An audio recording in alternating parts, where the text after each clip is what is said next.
পত্রপত্রিকার বিশ্লেষণধর্মী অনুষ্ঠান কথাবার্তা।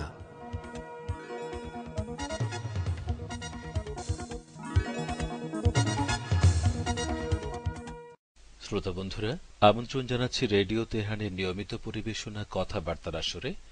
16 মার্চ রোববারের কথাবার্তার আসরে আমাদের সাথে অতিথি হিসেবে থাকবেন বিশিষ্ট সাংবাদিক ও দৈনিক নয়া দিগন্ত পত্রিকার ডেপুটি এডিটর মাসুদ মজুমদার। তো প্রথমেই ঢাকা ও কলকাতার গুরুত্বপূর্ণ কয়েকটি শিরোনাম তুলে ধরছি। প্রথম আলোর অনলাইন সংস্করণের খবর, খালেদা জিয়ার প্রতি মোফাজ্জেল হোসেন চৌধুরী মায়ার চ্যালেঞ্জ। খালেদা জিয়া 19 দলের প্রেসিডেন্ট সেক্রেটারিদের নাম বলতে পারলে তিনি রাজনীতি ছাড়বেন। ভোট সুষ্ঠু হলেই ভরাডুবি হতো, রাজপথে নামবই, কেউ আটকাতে পারবে না, খালেদা জিয়ার হুঁশিয়ারি। এটি আমার দেশ অনলাইনের খবর। তৃতীয় ধাপের উপজেলা নির্বাচনে আওয়ামী লীগ এগিয়ে। বাংলাদেশ প্রতিদিন। মানবজমিনের শিরোনাম, আশঙ্কায় প্রতিফলিত হয়েছে বিএনপির দাবি। ইনকিলাব লিখেছে ফখরুল সহ বিএনপির 3 নেতা কারাগারে। আর কাল সারা দেশে বিএনপির প্রতিবাদ বিক্ষোভ। এ খবরটি প্রায় সবগুলো অনলাইনে ছাপা হয়েছে। বাংলাদেশের কাছে হুমড়ি খেল আফগান গর্জন এবং বাংলাদেশের দুর্দান্ত জয়, 9 উইকেটে হারালো আফগানদের। নতুন বার্তা অনলাইনের খবর। কলকাতার এই সময় অনলাইন লিখেছে দেবযানীর বিরুদ্ধে গ্রেপ্তারি পরোয়ানা জারি। আনন্দবাজার, তৃণমূলের সঙ্গে গাঁট ছাড়ায় আগ্রহী জিএনএলএফ কর্মীরা। আজকালের শিরোনাম, তৃণমূল নিশ্চিত আন্না কাণ্ডের পেছনে বিজেপি ছিল, মমতা বলেছেন আমি একলাই সভা করতে পারি। তো শ্রোতা বন্ধুরা, এতক্ষণ শিরোনাম শুনলেন, এবারে পর্যালোচনায় যাব। জনাব মাসুদ মজুমদার, কথাবার্তার আসরে আপনাকে স্বাগত জানাচ্ছি। তো পর্যালোচনার শুরুতেই যে বিষয়টি নিয়ে আমরা কথা বলতে চাইব সেটি হচ্ছে বাংলাদেশের তৃতীয় ধাপে অনুষ্ঠিত উপজেলা পরিষদের নির্বাচনে আওয়ামী লীগ সমর্থিত প্রার্থীরা 36, বিএনপি 28 এবং জামাত সমর্থিত প্রার্থীরা 7টি উপজেলায় জয়ী হয়েছেন। এখানে লক্ষণীয় বিষয় হচ্ছে প্রথম 2 ধাপে বিএনপি ও জামাত জয়ী হলেও তৃতীয় ধাপে ক্ষমতাসীন দল জয়ী হয়েছে। এর কারণ কি হতে পারে? তাহলে কি প্রথম 2টি ধাপ বিরোধী দলের জনপ্রিয় এলাকাগুলোতে এবং তৃতীয় ধাপ আওয়ামী লীগ প্রভাবিত এলাকাগুলোতে অনুষ্ঠিত হয়েছে? আপনাকে এবং শ্রোতা বন্ধুদেরকে সালাম এবং শুভেচ্ছা জানাচ্ছি। মূলত বাংলাদেশে যে উপজেলা নির্বাচনটি অনুষ্ঠিত হচ্ছে, এটা প্রথমটি যে চরিত্র ছিল, দ্বিতীয়টি চরিত্র একটু ভিন্নতর ছিল এবং তৃতীয়টি চরিত্র একেবারে ভিন্ন আদলে আমরা দেখতে পেয়েছি।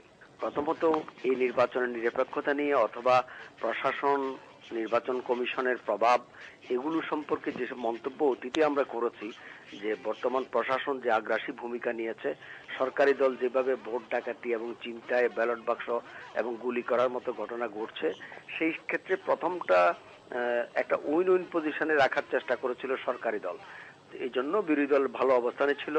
দ্বিতীয়টিতেও সরকারের অবস্থাটা একটু সংযত ছিল, সেটাও বিরোধী দল ভালো অবস্থানে ছিল। আর তৃতীয়টিতে এরা ভিন্ন রকমের একটা নির্বাচন করতে চেয়েছে, যেটা বিরোধী দলকে সামনে আসার আর সুযোগ দেবে না, জামাত শিবিরকে মাঠে থাকতে দেবে না, বিরোধী দলকে হামলা মামলার মাধ্যমে জড়িয়ে দেবে আর নিজেরা কেন্দ্র দখল করবে, এই ধরনের একটা মহড়ার কথা তারা আগে ইঙ্গিত দিয়েছিল। আর নির্বাচনের দিন আমরা তা প্রত্যক্ষ করেছি, তারই ফলাফল হচ্ছে সেটা।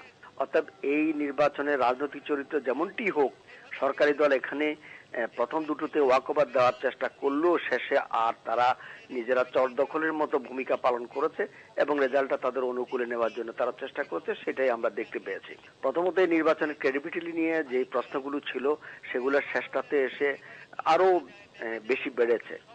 সেই জন্য সরকারের এই মাধ্যমে সরকার জিতেছে, বিরোধী দল হেরেছে এমনটি প্রমাণ করার সুযোগ সরকার পায়নি। অথবা আসন সংখ্যা একটু বেশি পেলেও তারা যে নির্বাচনে প্রভাব বিস্তারের যে ন্যাক্কারজনক ভূমিকা পালন করেছে, সেই ক্ষেত্রে সাধারণ জনগণ ধরেই নিয়েছে সরকার অত্যন্ত আগ্রাসী অবস্থানে থাকার কারণে ফলাফল এমনটি হয়েছে। অর্থাৎ আমার মনে হয় সরকার এগিয়ে থাকলেও তারা নীতিগতভাবে হেরে গেছে এবং নৈতিকভাবে হেরে গেছে। জি জনাব মজুমদার, নাশকতার মামলায় বিএনপির ভারপ্রাপ্ত মহাসচিব মির্জা ফখরুল ইসলাম আলমগীর সহ 3 নেতার জামিন নামঞ্জুর করে কারাগারে পাঠানোর নির্দেশ দিয়েছে আদালত। আজ রোববার ঢাকা মেট্রোপলিটন ম্যাজিস্ট্রেট জামিন আবেদনের শুনানির শেষে এ আদেশ দেন। বিএনপির ওই 3 নেতা স্বেচ্ছায় আদালতে আত্মসমর্পণ করেছিলেন। প্রশ্ন হচ্ছে, এ বিষয়টিকে কি নাশকতার পুনরাবৃত্তি রোধে আদালতের কঠোর আচরণ হিসেবে দেখার সুযোগ আছে? প্রথমত হচ্ছে বিএনপি অথবা বিরোধী দলীয় নেতাদের প্রতি সরকারের যে আচরণ, সেটা অত্যন্ত দুঃখজনক এবং পৃথিবীর ইতিহাসে গণতান্ত্রিক চর্চা যেখানে হয় সেখানে এই ধরনের ভূমিকা কোথাও লক্ষ্য করা যায় না। বর্তমান সরকার প্রথমত আদালতের উপর যে প্রভাব বিস্তার করার ভূমিকাটা রেখেছে সেটা অব্যাহত আছে এবং সে অব্যাহত যাত্রায় অব্যাহত রয়েছে। সেক্ষেত্রে ব্যতিক্রমী উচ্চ আদালতের কিছু কিছু ব্যাপারে জনগণ একটু ভরসা রাখার, কোনো বেঞ্চের উপর ভরসা রাখার চেষ্টা করেছে। সেই ভরসা কেন্দ্রগুলোকে সরকার চুরমার করে দেওয়ার চেষ্টা করেছে। এইটা নিম্ন আদালতে যখন আবার এই ধরনের তাদের জামিন মঞ্জুর না করেই তাদেরকে যখন আবার জেল হাজতে পাঠানোর জন্য একটা ব্যবস্থা করা হয়, তখন এটা যে একটা সাজানো ব্যাপার এবং সরকারের হস্তক্ষেপ যে এখানে প্রত্যক্ষ, এতে কোনো সন্দেহ নেই। আর এর কারণে বিচার বিভাগের উপরে জনগণের যে আস্থা নষ্ট হয়েছে আগে, সেটা থেকে যেমন উত্তরণ ঘটলো না, আবার তেমনি ভাবে সরকার একটি জেনতেন নির্বাচনে পাতানো নির্বাচন করে একটু সংযম দেখানোর যে প্রচেষ্টা চালিয়েছিল অথবা দেখাতে চাচ্ছিল জনগণকে, সেটাখান থেকেও বোধহয় সম্ভবত তারা সরে আসছে। আর তাছাড়া আদালতের ব্যাপারটিকে জনগণ যেহেতু আস্থায় নিতে পারছে না এবং বিরোধী দলকে যেহেতু তারা আবার একটু নড়াচড়া শুরু করেছিল এবং তারা আশা করছিল উপজেলা নির্বাচনের পরে লাগাতার কর্মসূচির দিকে তারা আবার যাবে এবং সরকার যে অবৈধ এবং অনৈতিক অবস্থানে রয়েছে সেটা জনগণের সামনে তুলে ধরবে, সে অবস্থায় সংগঠক এবং নেতৃত্বদানকারী নেতাদেরকে যে আবার জেলে নেবে তেমনটি আমরা আগে আভাস পাচ্ছিলাম এবং আমরা সেই ধরনের মন্তব্য করেছিলাম।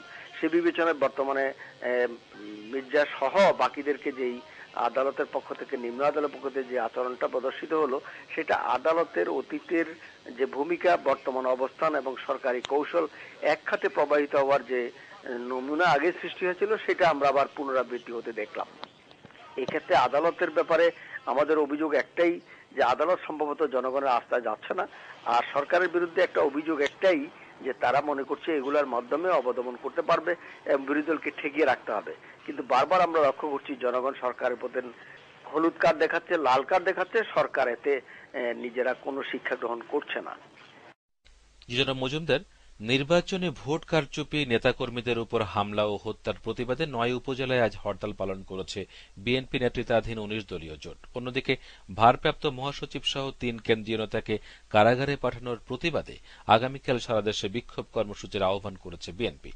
২ মাসের কিছু বেশি সময় অপেক্ষাকৃত শান্ত থাকার পর বাংলাদেশের রাজনৈতিক মাঠ কি আবার সরগরম হতে যাচ্ছে, নাকি সাময়িক বিক্ষোভ পালন করে আবার নীরব হয়ে যাবে ১৯ দলীয় জোট? বাংলাদেশের রাজনৈতিক ময়দান দীর্ঘদিন যাবৎ উত্তপ্ত এবং সেটা ভেতরে ভেতরে ঘুমড়ে মরছিল এবং জনগণের পক্ষ থেকে একটা ক্ষোভ ধুমায়িত অবস্থায় ছিল। কিন্তু যেমন তেমন একটা নির্বাচন করে ফেলার পরে বিশ্ব নেতৃবৃন্দকে বুঝানো এবং আন্তর্জাতিক মহল থেকে একটু স্বীকৃতি আদায় করা অথবা সরকার একটু স্বস্তিতে যাওয়ার চেষ্টা যেটা করেছিল, সেখান থেকে তারা সরে এসেছে, সেটা তারা প্রমাণ রাখতে শুরু করেছে। এই জন্য বিরোধী দলের পক্ষ থেকে তারা একটা নো রিটার্ন অবস্থায় পৌঁছে যায়।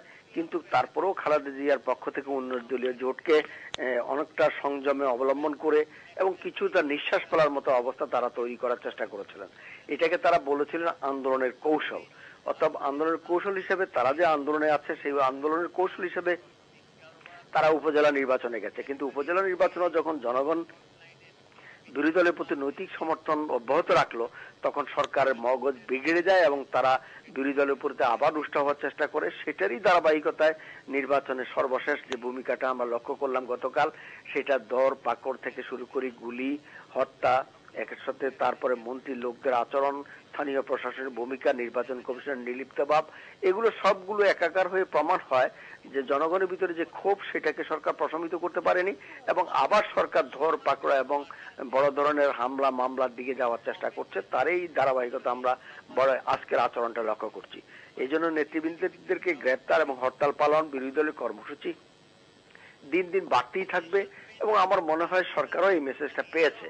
সেটাকে আরো কিছুদিন অবদমন করে রাখার একটা কৌশল হিসেবে তারা এই পথে অগ্রসর হচ্ছে। তারপরেও বিরোধী দল সামনে থাকবে এবং যেহেতু বারবার প্রমাণিত হচ্ছে জনগণ সরকারের সাথে নেই, বিরোধী দলের সাথে আছে, সেটা প্রমাণিত হওয়ার পরে সরকারের পক্ষ থেকে এই আচরণটা যেমন স্বাভাবিক মনে করা হচ্ছে, আবার বিরোধী দল কর্মসূচিতে থাকা সেটাকেও আমরা মনে করি তাদের রাজনৈতিক কর্মসূচির অংশ হিসেবে স্বাভাবিকতা বিরাজ করছে। এই ক্ষেত্রে সরকার যেমন অর্জনের কিছু নাই, বিরোধী দলের এই মুহূর্তে হারানোর মতো তেমন কিছু নেই, কিন্তু সময় ক্ষেপণ হচ্ছে এবং সরকার সময় ক্ষেপণের সেই সুযোগটা গ্রহণ করছে মাত্র। জনাব মাসুদ মজুমদার, কথাবার্তা আসরের পর্যালোচনায় আমাদের সঙ্গে থাকার জন্য আপনাকে অনেক অনেক ধন্যবাদ জানাচ্ছি।